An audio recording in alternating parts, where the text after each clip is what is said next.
Hello दोस्तों, स्वागत है आप सबका अपने YouTube चैनल कुछ और बताओ पॉडकास्ट में। दोस्तों, आज का एपिसोड बेहद खास होने जा रहा है क्योंकि आज हम बात करने जा रहे हैं एक ऐसे मुद्दे की जिसमें एक तरफ देश का इतिहास है तो दूसरी तरफ देश की राजनीति। जी हाँ दोस्तों, हम बात कर रहे हैं वंदे मातरम पर पार्लियामेंट में चल रही डिबेट को लेकर के। दोस्तों, इस डिबेट को लेकर के हम आगे बात करें, पहले एक बार जान लेते हैं कि वंदे मातरम का क्या इतिहास है। वंदे मातरम को किसने लिखा, कब लिखा, किस भाषा में है, किस किताब से लिया गया, कितनी पंक्तियां हैं, इसे राष्ट्रीय गीत के रूप में कब अपनाया गया और वंदे मातरम का स्वतंत्रता आंदोलन में क्या योगदान था। वंदे मातरम के रचयिता बंकिम चंद्र चट्टोपाध्याय थे। उन्होंने इसे 1882 में लिखा था। वंदे मातरम गीत बंकिम चंद्र चट्टोपाध्याय के प्रसिद्ध उपन्यास आनंद मठ से लिया गया है। यह उपन्यास 18वीं शताब्दी के सन्यासी विद्रोह पर आधारित था जो ब्रिटिश शासन के खिलाफ था। बात करते हैं हम कि किस भाषा में है और कितनी पंक्तियां हैं इसमें। तो दोस्तों वंदे मातरम संस्कृत और बंगाली दोनों भाषा में है, लेकिन इसमें संस्कृत शब्द ज्यादा होने के कारण से यह गीत संस्कृत जैसा लगता है। इस गीत में टोटल 6 पंक्तियां हैं, लेकिन सरकार ने शुरू की 2 ही पंक्तियों को राष्ट्रीय गीत के रूप में अपनाया था। 24 जनवरी 1950 में भारत के प्रथम राष्ट्रपति डॉक्टर राजेंद्र प्रसाद ने इस गीत को राष्ट्रीय गीत का दर्जा दिया था।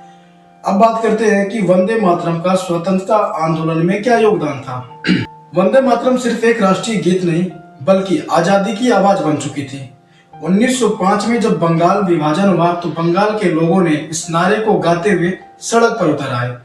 लाला लाजपत राय, बिपिन चंद्र पाल, अरविंद घोष, सुभाष चंद्र बोस जैसे महान क्रांतिकारियों ने इस नारे को जन जन तक पहुंचाया और ये नारा बंगाल से निकल के पूरे देश के आजादी का नारा बनकर सामने आया।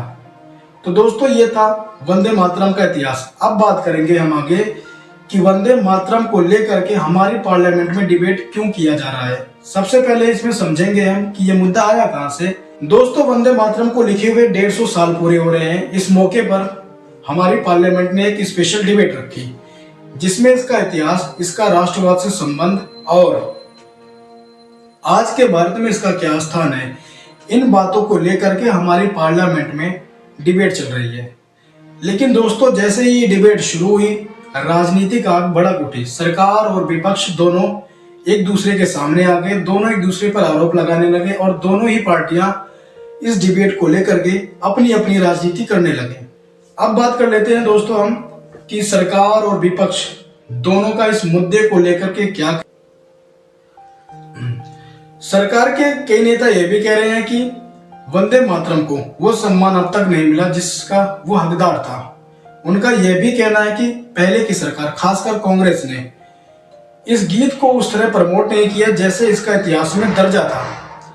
सरकार का कहना है कि यह मुद्दा देश को एक साथ लाने का है, देश की पहचान को मजबूत करने का है, देश की पहचान को मजबूत बनाने का है और अगर जरूरत पड़ी तो इस गीत को नेशनल एंथम के बराबर दर्जा भी दिया जा सकता है।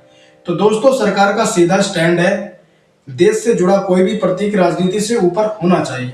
अब बात कर लेते हैं कि विपक्ष इस मुद्दे को लेकर के सरकार के ऊपर क्या आरोप लगा रही है। दोस्तों, आप सबको पता ही होगा, सिक्के के 2 पहलू होते हैं और दूसरा पहलू है हमारा विपक्ष, यानी कि वर्तमान की तमाम छोटी बड़ी पार्टियां। विपक्ष का मानना बिल्कुल अलग है।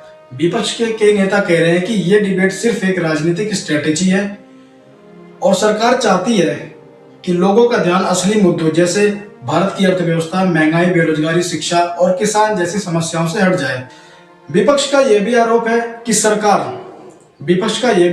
सरकार नेशनलिज्म का कार्ड उठाकर अपना पॉलिटिकल बेस मजबूत करना चाहती है, खासकर तब जब किसी चुनाव का माहौल हो।